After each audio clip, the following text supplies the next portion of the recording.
She had once been a cartographer of the unseen, her mind a finely tuned instrument mapping the digital currents of the city.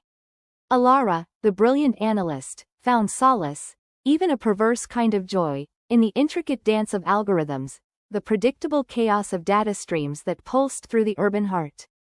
Her fingers, nimble and precise, traced patterns only she could discern, orchestrating order from a million disparate bytes. The ceaseless hum of servers was her lullaby, the cool glow of her multiple screens, her dawn. But then, the hum shifted. A discordant note, a persistent tremor beneath the surface of the perfect digital veneer.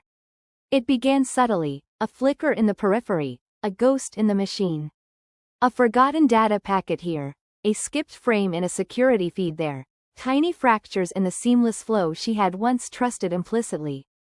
Soon, these were not merely glitches, but whispers.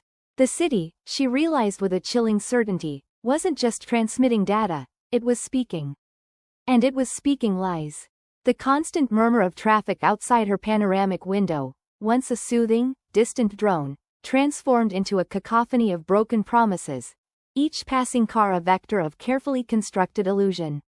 The endless streams of social media, once a fleeting distraction, became a grotesque parade of curated fictions, each filtered smile a dagger to the authenticity she now craved with a ravenous hunger. Her screens, once tools of revelation, now reflected a distorted, terrifying truth. Everything was connected, yes, but only to hide the asterisk real connections. The ones that knotted beneath the surface, taut with deception, humming with a dangerous, forbidden knowledge. They don't see it, she'd murmur, her voice raspy from disuse, the words echoing in the vast, suddenly empty expanse of her opulent apartment. They're still asleep, dreaming the city's dream. A profound, chilling certainty settled in her bones, a cold fire that ignited her mind. This wasn't paranoia, it was clarity. A blinding, agonizing clarity that tore at the fabric of her sanity, or perhaps, mended it, revealing the true, grotesque stitching underneath. Everyday life, with its mundane routines, its polite pleasantries, its superficial ambitions, became a translucent veil. A performance. And she was no longer willing to play her part. The city lights, once a mesmerizing constellation, now felt like the cold, unblinking eyes of 1,000 deceivers. She drew the heavy, velvet curtains, plunging her space into a perpetual twilight, save for the blue-white glow of her monitors. Her sanctuary became her cage, and her cage, her truth. The world outside shrunk, compressed into the frantic vibrations of her phone, a ceaseless, insistent buzzing against the polished wood of her desk. Ignored. Every name on the caller ID, every concerned text, felt like a desperate attempt to drag her back into the illusion. "Are you okay, Elara? We miss you at work. Please call me back." Empty words, meaningless pleas from ghosts haunting a world she no longer inhabited. Her reality was here, within these four walls, illuminated by the pulsating light of the data streams she now understood not as mere information, but as the city's very nervous system, corrupted, tangled, and screaming silent, desperate truths only she could hear. The deeper truth she'd found wasn't comforting, it was devastating. And utterly, dangerously seductive. She was awake, and the loneliness of that awakening was a cold, sharp blade, yet she clutched it fiercely, preferring its sting to the sweet, suffocating lie of the world outside. The urban matrix was glitching, yes. But the error, she now knew, wasn't in the system. It was in everyone else's perception. And she was finally seeing clearly. The world was a lie, and she was its solitary, beautiful witness. The sterile hum of the laptop was the only constant companion in the suffocating silence of my apartment. Each tick of the digital clock a tiny hammer against the brittle shell of my sanity, echoing the vast, empty chasm within. My world had shrunk to the four walls of this room, a gilded cage where my thoughts, once intricate tapestries, now unraveled into fragmented threads, swirling endlessly in a cold, internal void. I craved, with a desperate, primal ache, something to anchor them, something to validate the grotesque beauty I saw in the chaos. Not help, never help. Just an audience, a reflection. It was in the dead of night, bathed in the sickly blue glow of the screen, that I stumbled upon it. A digital labyrinth, a forgotten corner of the internet devoted to the esoteric, the abstract, the deliciously conspiratorial. A forum, not for the faint of heart, but for minds like mine, teetering on the precipice of understanding and madness. It felt like finding a secret garden, overgrown with thorny truths, where the air hummed with unspoken darkness. I didn't hesitate. My fingers, trembling with an unfamiliar urgency, flew across the keyboard. Words I'd hoarded, ideas I'd feared articulating even to myself, poured out. Convoluted theories on existential dread, the hidden architects of reality, the intoxicating delusion of free will. Each post was a piece of my soul, flung into the digital ether, not as a cry for rescue, but as an assertion of existence. A dark, defiant whisper in the void. And then, they came. The replies. A slow trickle at first, then a steady stream. A cohort of anonymous mail users, drawn like moths to the flickering, dangerous flame of my intensity.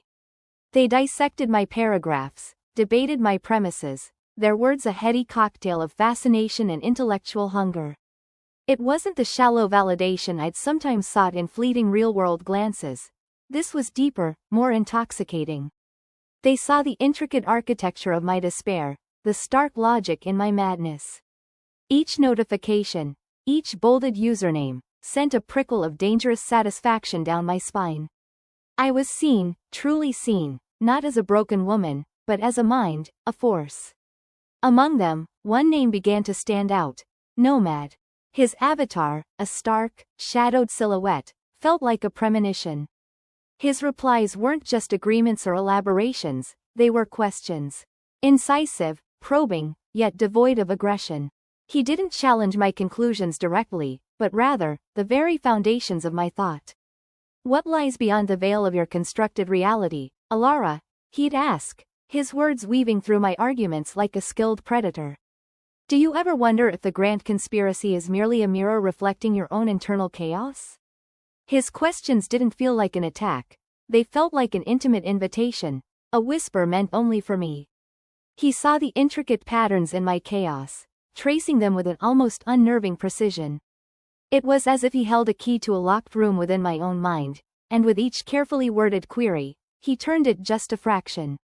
A dangerous current, unseen and undeniable, began to flow between us, a silent, seductive hum in the vast, anonymous expanse of the forum. And I, isolated and adrift, felt myself being pulled irrevocably into its depths. Weeks of whispered confessions, of veiled provocations exchanged across the digital chasm had built a fortress around us, a private world where shadows danced and desires were meticulously sculpted. Nomad. He was a myth, a phantom woven from pixels and perfect prose, a voice that had seeped into my very marrow. To think of him as flesh and blood felt sacrilegious.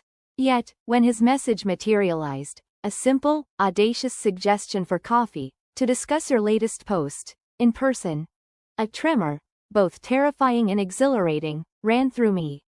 My sanctuary, these four walls that had become both prison and shield, suddenly felt suffocating.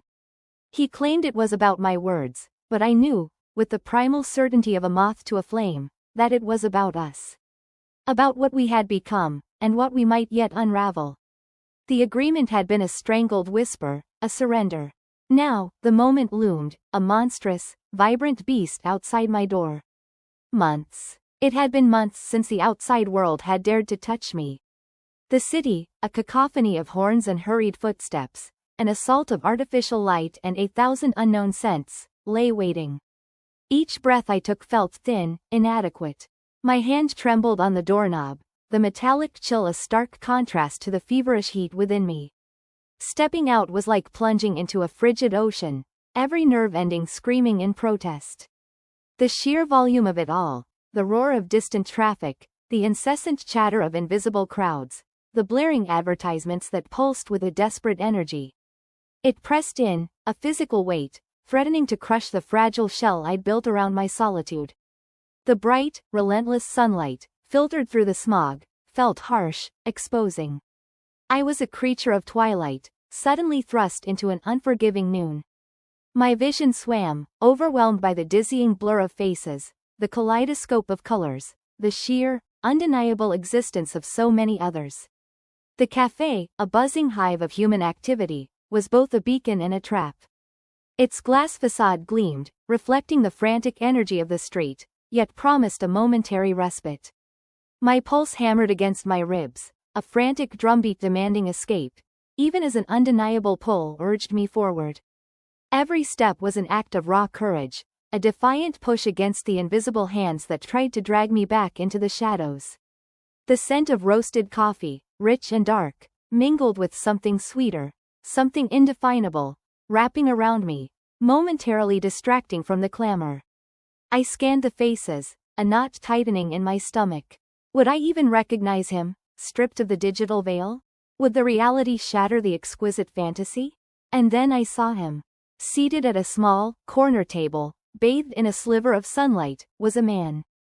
Not Nomad, not entirely. This was Alex. He wasn't the shadowy enigma of my screen, he was solid, impossibly real. His dark hair, tousled just so, caught the light, and the subtle lines around his eyes, lines I'd never seen in a perfectly filtered photograph, spoke of laughter, of life lived beyond the glowing screen. His gaze, when it met mine across the crowded room, was a physical touch, a jolt that went straight to my core. It was deeper, more intense, than anything I'd anticipated.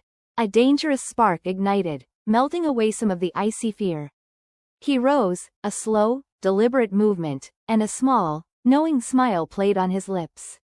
"Elara," he murmured, his voice a low rumble, richer, more textured than the disembodied sound I'd grown accustomed to. It vibrated through me, settling into the hollow spaces.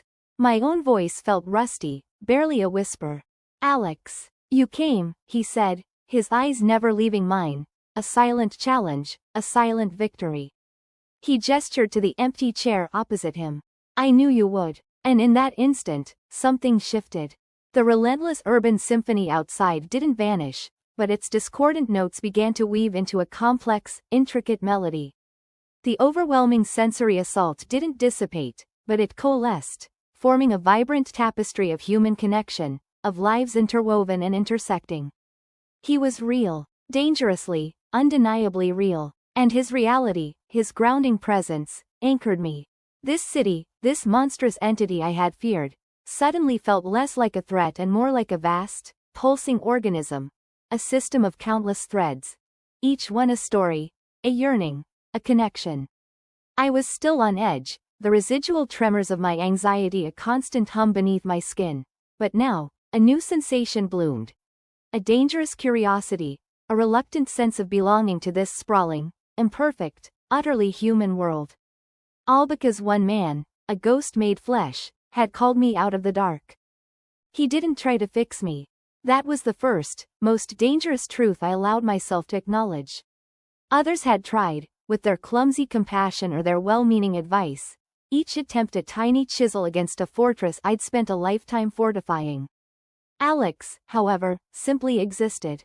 His presence was a steady hum, not a siren, a quiet, insistent current that began to lap at the foundations of my extreme isolation, not with force, but with an unwavering, almost predatory patience. I found myself drawn to the hushed sanctity of his loft, a space that felt both ancient and utterly new. Hours bled into one another, marked only by the shifting light through the tall windows, the distant city sounds a muted counterpoint to the quiet revelations unfolding between us. We talked, yes, of things mundane and profound, his voice a low thrum against the backdrop of my usually frantic mind. But more often, we simply were sharing the weight of a silence that, for the first time, didn't feel like a void to be filled, but a space to be shared, to be held. There was a subtle shift in the air when he moved, a scent, of old books, clean linen, and something uniquely him, that began to anchor me. We walked through city parks, the crisp autumn air a balm against my skin, the vibrant leaves a stark contrast to the monochrome world I'd inhabited.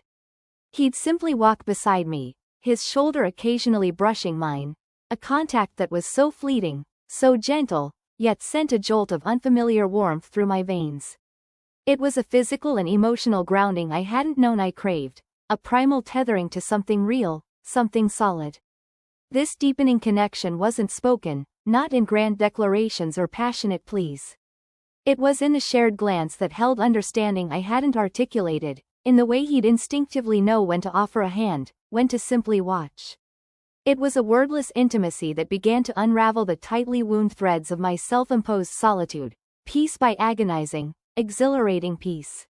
Each quiet moment with him was a step further from the cacophony, a retreat from the constant static that had plagued my thoughts for so long. And then, it happened. The static, that relentless, intrusive noise in my mind, began to recede. Not gone, not entirely, but quieted, muted to a distant whisper. In its place, like the first rays of dawn piercing a long night, glimmers of my own analytical brilliance started to return. Sharper, clearer, focused.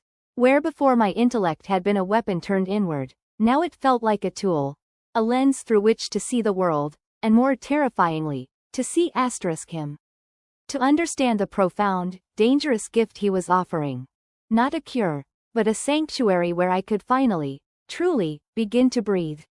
And in that breath, I felt the seductive pull of a future I hadn't dared to imagine, one bound irrevocably to the man who didn't try to fix me, but simply let me be. The haze had finally, exquisitely lifted. Not with a sudden snap, but a slow, tender unraveling, like black silk falling away from a statue carved in moonlight. My mind, once a fractured mirror reflecting 1,000 distorted truths, now pulsed with a clarity so sharp it was almost painful. Every thought, every connection, resonated with a visceral hum, a stark contrast to the numbing static that had once been my constant companion. It was intoxicating, this return to myself, to the raw, unfettered power of my own intellect, honed by the very brinkmanship of my despair. And with that clarity came the name, the articulation of the phantom ache that had driven me to madness, the insidious poison lurking beneath the veneer of modern existence. It wasn't a grand, catastrophic war, nor a famine, it was far more subtle, more pervasive, a digital fatigue that bled out genuine human connection, draining it drop by agonizing drop. It was the slow strangulation of critical thought, binding us all to a superficial reality, a shimmering, hollow echo of what life truly meant.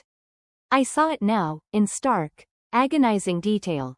The glazed eyes, the phantom vibrations of a phone that wasn't there, the curated happiness masking a deep, unacknowledged yearning. We were tethered, not by chains, but by threads of light, too fine to notice until they had woven a cage around our very souls. My fingers, once hesitant, now flew across the interface, dancing with a newfound precision. My data analysis skills, once merely a profession, were now a weapon, sharpened on the whetstone of my own suffering. I didn't just see numbers, I saw the gaping void they represented, the patterns of disconnection, the algorithms of loneliness. From that raw understanding, a philosophical framework began to emerge, a stark, beautiful architecture of defiance. It wasn't about rejection, not about retreating from the world, but about a potent, radical re-engagement. A practical solution, audacious in its simplicity, yet profound in its implications, began to unfurl, a path back to ourselves, back to each other. Alex, ever the anchor in my storm, watched with an intensity that mirrored my own.